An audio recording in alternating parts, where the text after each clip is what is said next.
welcome to a new season of Porsche Top 5. Today, we go behind the scenes of the Porsche Formula E team's final preparations. Please welcome our drivers. Hi guys, welcome to Porsche's Top 5. I'm Neil Gianni and my new teammate. Hey guys, I'm Andre Lotterer and I just joined Porsche for their new motorsport chapter, the Formula E Championship. And today we're going to show you some special highlights about the series. Yeah, so let's start with our top 5, the city racetracks. What's special about Formula E are the racetracks. We have the privilege to race in the heart of the cities and bring the race to the people. Yeah, in our first race, 22nd of November in Saudi Arabia. We have 14 races around the globe in some very cool cities. We will definitely travel a lot, but it's fun because we're going to amazing cities like Paris, Rome or even Seoul. Yeah, which means we are going to the people with our racing. And on top of that, we don't make a lot of noise either. Talking of which, let's move on to our top 4 with the Porsche 911X Electric.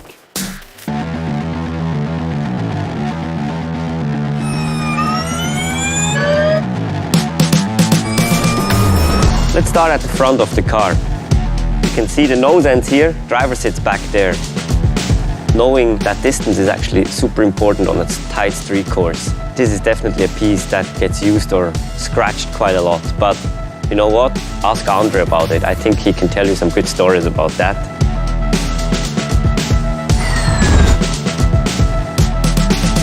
Then we move backwards. We have the halo. On here, we have LED lights where the spectator can see what kind of power mode we are using. So for example, in qualifying, you will see it flashing magenta, which means we have 250 kilowatts or 340 horsepower. In the race, it can also flash blue, which means attack mode. That means we get a bit more horsepower just to overtake, and then also the spectator knows, okay, we're on the move. 340 horsepower doesn't sound like that much for a racing car, but believe me, on a street course, as we have in Formula E, this feels super quick.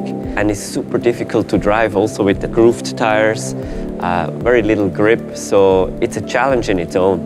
Now, we come to the middle of the car.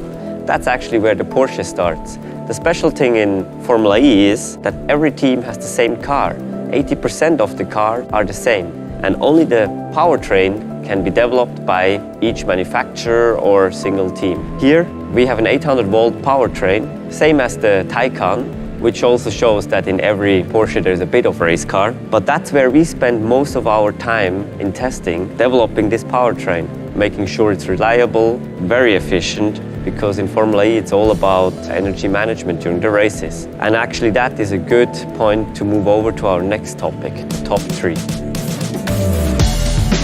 Our top 3, the race strategy. It's all about the energy management. You know, we have a battery and we have 52 kilowatt hours. And how long is the race?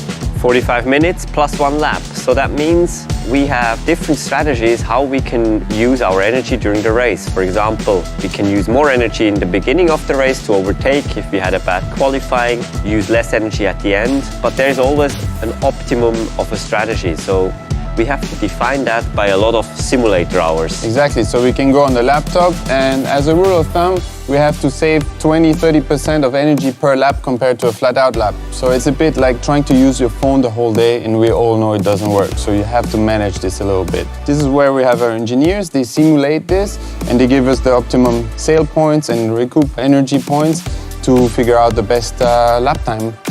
So a lot of brain power needed, which not only comes from the software, but actually we, as drivers, we also have to think a lot about the details. How could we adapt still? Because in theory, everything is good, but the practical use changes a lot. These are not the only features we have in Formula E. Let's move on to our top 2. So now we're coming to our top 2, attack mode. This is actually a special feature Formula E has invented for extra power during the race, so we can overtake hopefully easier. But here's the man who has already experienced it in reality. Yes, I used it many times and it's a great feature to overtake. We get 35 extra kilowatt of power and we basically have to leave the ideal line and maybe you lose a position, but then you can overtake someone again. But it's a very fun feature. The car is more exciting to drive, more power, and You can see it, it's activated with LED lights on the halo. And that actually is already introduction to our next topic, top 1, fan boost, because that's where you guys can give us more horsepower. Fan boost, it is where you guys, the fans, can vote for us so that we get extra horsepower to overtake.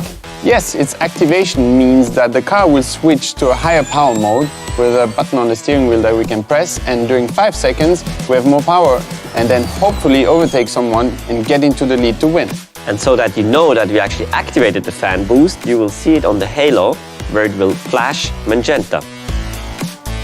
And another special feature about the fan boost is that we won't know up until 15 minutes into the race if we will get it or not.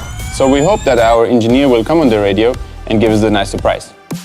Yeah, so dear Porsche community, now it's your turn to vote for Andre and myself so that we have the extra horsepower during all Formula E season. Yes, that would be awesome. We've added a how-to into the description and need your help.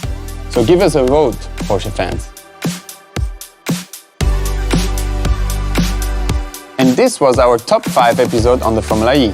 And this weekend, our first race. So join the Porsche team, vote for us on Fan Boost, or for me. But in any way, keep your fingers crossed for our campaign. Thank you, guys. We'll keep our fingers crossed for your first Formula E season. Drive safely and fast. For the next Top 5 episode, we'll take a look back at some of the funkiest Porsche models.